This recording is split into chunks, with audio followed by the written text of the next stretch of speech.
呢排咧就都幾多嘅人事變動咧，咁佢哋同時咧都俾咗啲説話俾我哋咧，我覺得都幾發人深省嘅喎。係啊，伯南克有得留低啊，任總要退休啫嘛。係啊，好似任總咁啊，都話香港要保持住金融中心，其實要唔容易嘅，要好努力咧向中央爭取喎。嗱，仲有啊，就係科大嘅校長啦，朱經武咧都話其實香港啲人咧實在太短視啦，咁啊譬如話咧應該要擺多啲嘢喺科研度，全部咧都好關心咧就係香港咧嚟緊啊嗰個發展會唔會俾人邊緣化咁樣？問題就係咁語重心長嘅臨別贈言啦，有幾多人真係接收到嘅啫？咁所以今日咧，我哋係請到阿 Philip 上嚟啊，我哋解構一下。其實而家我哋聚焦咗啦，話成日香港啊就同上海競爭啊，咁但係其實我哋嘅競爭對手係咪真係淨係北望住上海一個咧？係咪我哋香港人睇嘢應該係一向要睇得闊啲嘅？根本上我哋嘅競爭力唔淨止話淨係要同一個上海去揮低佢比佢，而一向以嚟亞洲四小龍。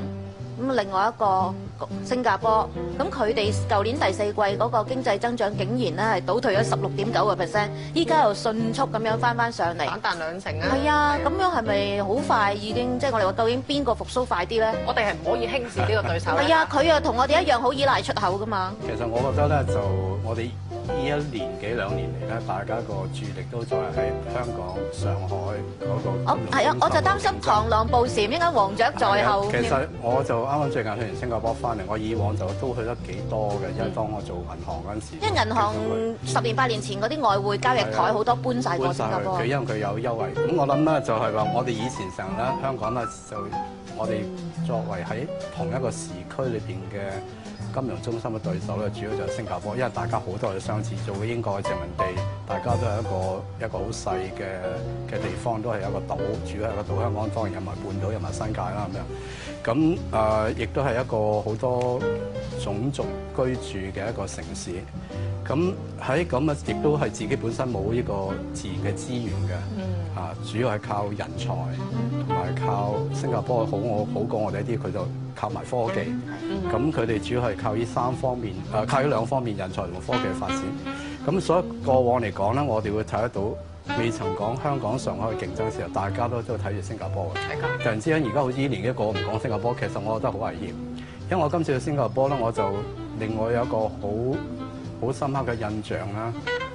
同我幾年前去，同埋以前經常去做銀行嗰陣時，經常去新加坡咧，就我發覺而家新加坡嗰個市面嗰個繁榮嘅狀態，嗰個境況，同埋嗰啲人本身嗰個笑容啊，嗰個信心啦，係令到我覺得係有啲覺得係好刮目相看，係去得好快佢哋。咁所以我翻嚟之後咧，我就會諗，哇！如果我哋香港成日掛住講緊2020年後嘅上海，原來可能過咗3年後、5年後咧，就已經係俾新加坡過晒頭。因為我哋唔好忘記咧，新加坡咧，自從佢1965年脫離咗馬來西亞獨立咗之後咧，佢其實佢嗰個處境係比我哋香港係困難好多嘅。有佢一個即係你話佢要被邊緣化，佢比我哋早幾10年冇錯啦，佢所以都冇嘢可以背靠。所以亦都我哋要佩服李光耀本身個政治智慧係好高。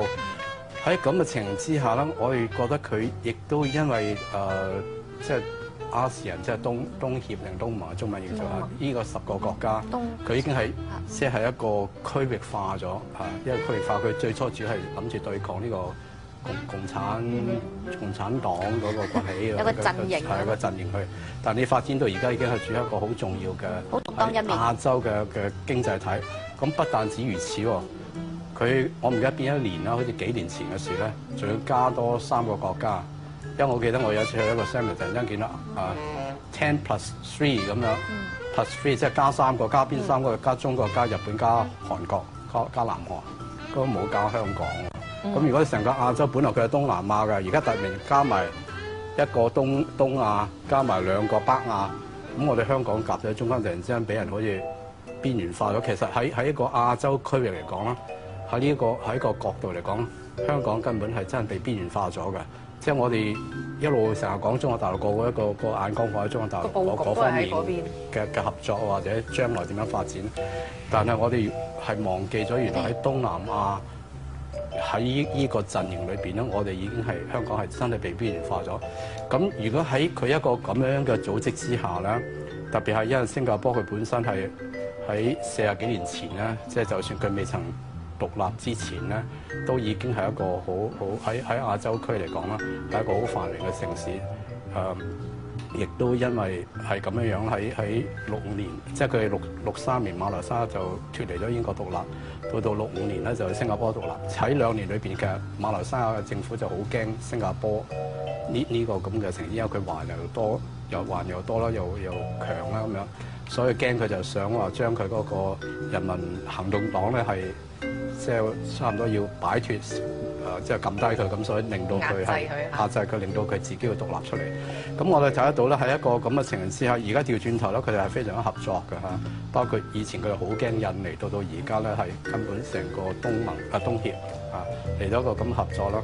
我諗咧，我哋香港而家嘅處境咧，就係即係面對南北嘅競爭啊，南邊就係新加坡。北邊就係上海，但我覺得我哋最近、最容易、最近、最面對嘅競爭，其實應該係新加坡。因為我哋香港咧，其實仲有一個優勢啊，始終係一個自由港啦。咁問題咧就係內地而家你睇到上海啊、深圳啲港口咧，都已經將我哋都打到咧，就嚟冇名次啦，三甲已經不入啦，不特止。但係新加坡咧，佢哋其實喺資本市場嗰方面咧，同我哋香港嘅競爭好緊要啊。咁啊，尤其是頭先講到啦，一啲做 treasury 啊啲台啊，咁啊，仲有咧就係喺資本市場其他，好似我 IPO 第一日嗰啲掛牌嘅股票，我哋呢度出唔到窩輪嘅，佢就第一日同你即刻出，哇，炒到飛天，都係啦，係啦 ，REITs 又係你長實第一隻 REIT，根本咧揸住嗰個組合咧，完全個 portfolio 裏邊係香港嘅商場，不過香港未有 REIT，咁佢就捧咗去新加坡，嗰隻咧原來 so far return 最好噶啦，咁跟手咧就見到而家呢一排咧又講緊dark pool 啦，係咪啊？嗰啲 fresh order 啊，係啊，整個大行嘅暗盤市場去處啲 block order 嗱，跟住你要喺亞洲有得 trade 期油嘅咧，新加坡又有得俾你，係咪？我哋想發展、想缺乏嘅新加坡咧，都比我哋早一步係做咗。嗱，我哋整個商品交易所期貨市場，你搞到一鑊茄咁，我依家。我諗最大嘅分別咧，就係因為新加坡咧係一個政府領導嘅市場 government。佢哋嘅目標好明確嘅喎。咁你睇到新加坡裏邊咧，其實好多大嘅企業咧，包括銀行啊，都係新加坡政府有資本入去嘅。淡馬錫揸住。係啊，淡馬錫經淡馬錫揸住嘅。所以佢哋而家想獨立啲啦。當然淡馬錫而家就講緊，我哋睇最近報道就話想獨立出嚟，就因為佢有太多錢要投出外邊，咁變咗外邊嘅資金咧就覺得喂，如果你政府資金投出落，我有少驚。最近修訂咗個憲章啦。咁呢個但睇得到一樣嘢咧，佢最重要一樣嘢咧，就點解咁有效率咧？就因為佢嗰啲係半國企咁樣嚇，就佢一話去就好快嘅。咁而我哋香港咧係一個即係積極不干預嘅自由經濟體系，咁樣都係等市場會去調節。喺咁嘅情況之下咧，係可以慢啲嘅，因為特別係好多係大家各方利益喺度爭拗。你睇下而家無論任何一個方案咧，去到立法會啊，有民間咧，各方面要全部山頭，你要平復晒，你先可以去到啲。有好多山頭主義，有好多既得利益者。問題咧就係喺一個好快速發展嘅金融市場裏面啦，或者成個經濟咧，而家受住好多資訊流動快速嘅影響底下，其實唔容許咧你慢慢諗啊、慢慢嘈啊、慢慢鬧噶咯喎。事實上咧，好似我哋有時哇有隻債券一抌出嚟俾啲 iBank 抌出嚟啊，民意所公司買唔買？哇！你朝頭早啊答佢慢啲。佢一 call demand 話已經 close 咗咁樣，你 react 唔到嘅咯，反應唔切嘅喎。我諗呢個最大分別就係嗰個制度係有好大嘅唔同，呢個基本唔同。咁即係調轉頭咁啊？點解嗰陣時金融海嘯啊？我哋話我哋祖國嗰個反應咁快啊，做得咁好，就因為政府主導。國務院話開咁啊，全面並辦。2個禮拜可以好多嘢已經出晒嚟，但係美國啊、歐洲啊又要經國會，又要討論翻，又 debate 翻啦，咁你變咗要投票，係慢咗啦。咁當然你話係咪呢個制度係等於好啲咧？咁一個 government 一個政府主導嘅，就好似好快好好。咁但係亦都未必係嘅喎，因為我今次去新加坡咧，我亦啱睇報紙，我亦都我啼笑皆非一樣嘢啦。因為我今次去新加坡咧，我亦啱睇報紙，我亦都我啼笑皆非一樣嘢啦。咁佢國會有個議員咧，佢本身我諗係本嚟睇相就應該係馬來西亞總事嘅，即係中文佢譯咗好似維斯亞咁樣啊。咁佢又提出一個標，即係提出一個方案喺國會度話就要即係將嗰個即係建國嗰陣時咧嗰個公民約章咧，即係話要所有種族啊，即係大家平等咁樣，要提出要有一個落實嘅方案。咁啊點知咧就好多人出嚟提出話反對，特別即係佢公民人民行動黨嘅嗰啲議員啦。咁啊最奇妙咧就係佢哋嘅內閣資政李光耀咧都出嚟發言，即係話呢個方案係提出嚟呢個 motion 係唔好嘅咁樣。咁我先第一次特別留意，因為以前咧睇下中文報紙就係睇緊名係嘅，即係資政啊嘛。咁原來佢英文嘅名咧就即係叫做 Minister Mentor， 即係個 mentor， 即係個師傅係佢個仔嘅師傅嚟。咁咪即係影子話事人。咁啊就變咗佢一講完之後咧，好多人就和議啦。咁但係另外一樣嘢咧就係話最令到即係外人覺得係不可思議嘅一樣嘢咧，就話佢寫出嚟嘅嘢，即係嗰個公民約章咧，同社會嘅實際咧係唔夾嘅，所以我哋要依實際嘅行動，即係社會嘅現實去做嘢，就唔需要你嗰個約章。即係其實調轉頭講咧，你即係嚴格嚟講，其實你違憲嘅呢個咁嘅講法，但係佢係可以照去咁。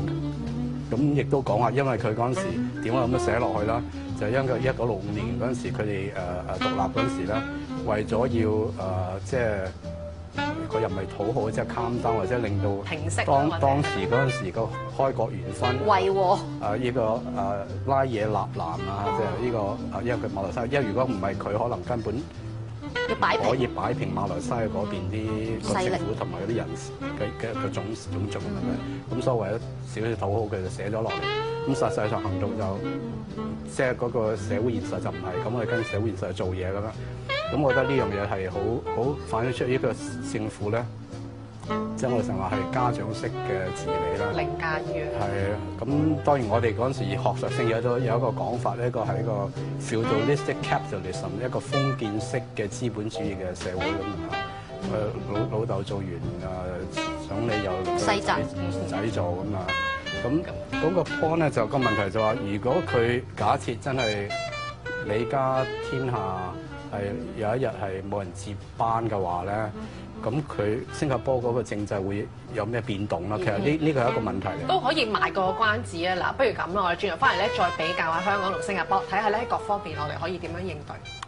嗱，頭先都賣咗關子咧，要繼續講下咧，就係香港啦同埋新加坡啦之間嗰個即係對比啦。咁啊，最大個分別就係喺佢哋個政治上啦。咁啊，而家管治者啦有少少世襲嘅情況，咁同埋一向我家長石個 CEO 都係新抱啦，係咪？係啦，一家親好出名喎，佢係被認為係全世界第5個最有影響力嘅女性。咁係啊，將來我哋金管局同埋一個積金局都係一家親㗎。我唔知啊。我哋繼續，其實都即係都幾多即係啲人事嘅變動，會唔會咧？香港可能咧呢排嗰個喺財金嘅人事變動咧，會唔會都令大家有少少即係譬如話關注咧？嗱，任總都就嚟又離任啦咁樣樣。我諗逢親係某一個位置係有一個人係做得太耐㗎啦，即係太耐意思，即係超過8年啦嚇，即係如果26年以美國總統嚟計8年，可以連任即係8年，即係超過8年咧，都係一個好長嘅時間。咁永遠都係當一個人喺某一個位做得太耐嘅時候咧，個接班人咧就一定係面對好多挑戰嘅。咁你睇下格林斯潘係同埋阿伯你睇佢上任之前轉接期係黑胡鬚，而家白晒咁樣，咁啊即係都放咗2日假啫嘛，翻工咁耐。我都見過有個同學一夜白頭啊！哇！嗰晚喐得好犀利咩個市？唔係喐嘅事，係其他事令到一日白頭啦。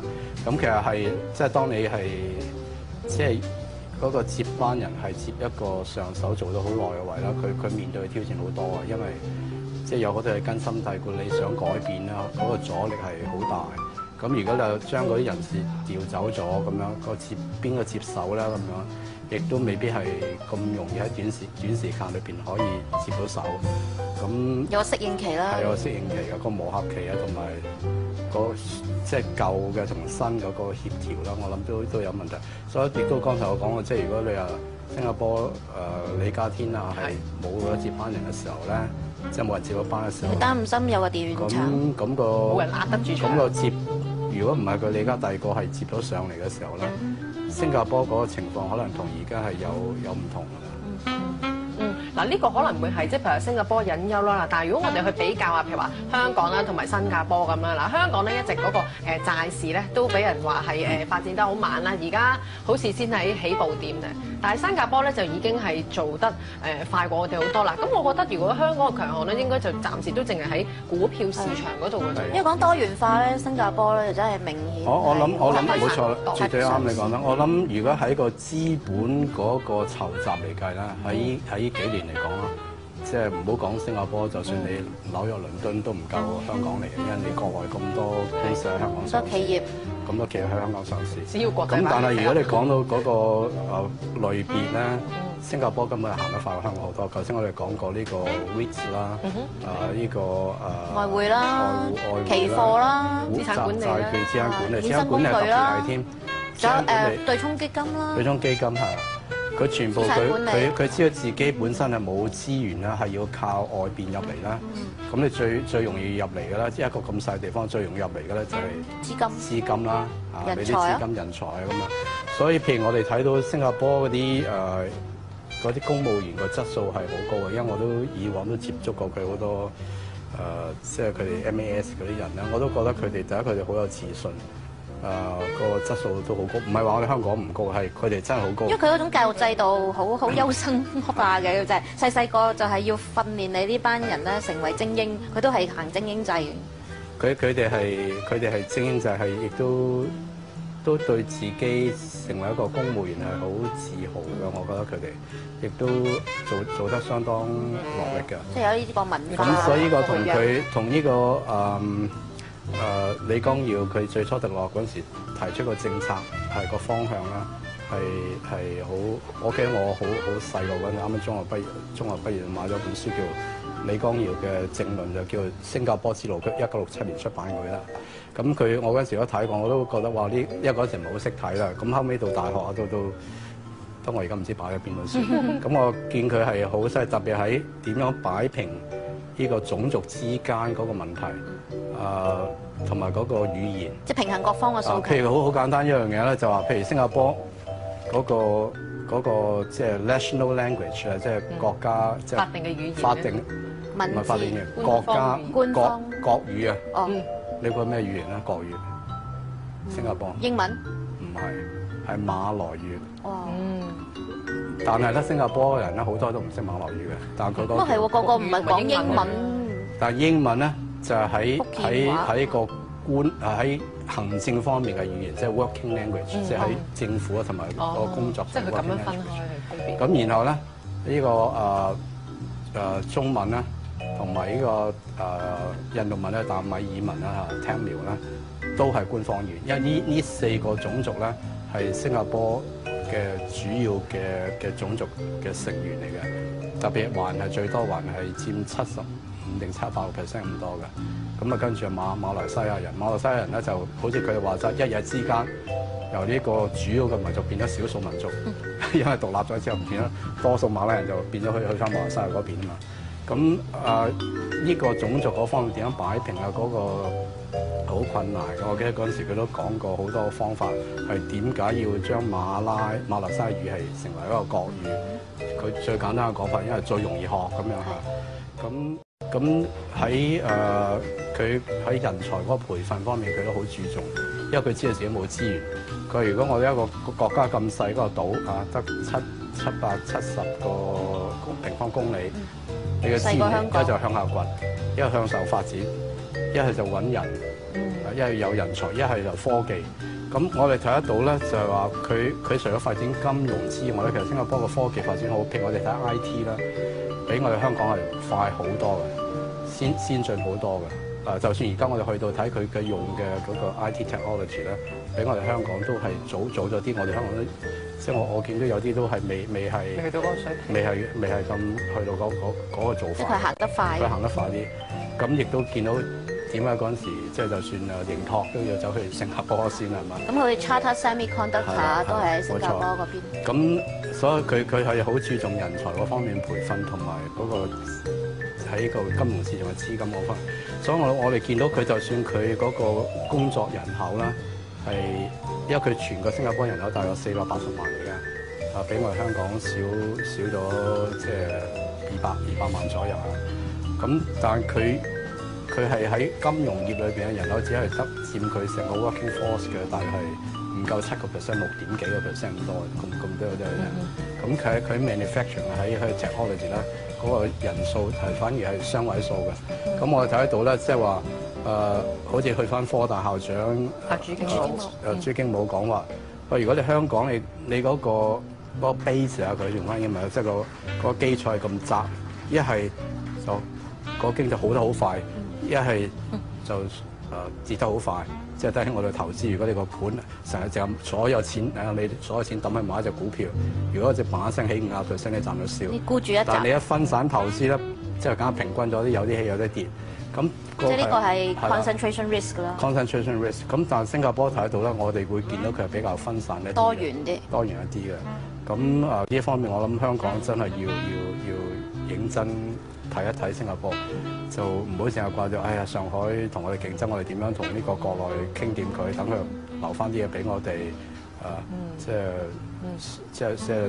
點樣擺平行係咯，唔同種族啊，唔同人才啊，即係各司其職啊，嗰種矛盾咧平衡翻佢。或者再問一句就係話，香港其實而家都想分散嘅，但係分散得嚟咧，俾人話做得慢、做得唔好，究竟爭緊啲咩咧嚇？都想分散㗎，而家都又話做呢樣做嗰樣嘅嚇，又話成日都話要轉型㗎。黃金期貨啊，又話搞。我諗同個政府嗰個威信好有關係。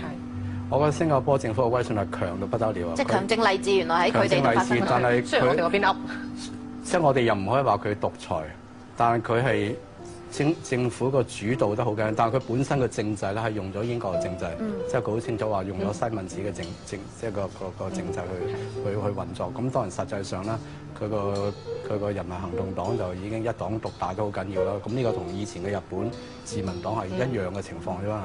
咁同我哋中國共產黨一樣，雖然佢本身佢新加坡話自己有註冊嘅政治團體超過唔知70幾個咁多，但係左搖起行㗎啦個政府。係啊，咁但係我覺得咧就話我哋香港嗰個政府威信咧就真係同佢爭好遠啊！我哋呢邊噪音多啲啫。唔止多，我自認即係你而家施政係好難施政啦，睇到政府。但係佢嗰邊就好易，但係當然有個唔好啦。譬如好似新加坡，我覺得係好悶嘅一個地方。一行出咗市中心出邊咧，一座座祖屋咧就全部都係咁嘅顏色，即係好似我哋見到以前啲，即係好過我哋以前嘅徙置居，又唔夠我哋啲居者有其屋咁好，就一式一樣就好鬼悶㗎，全部都。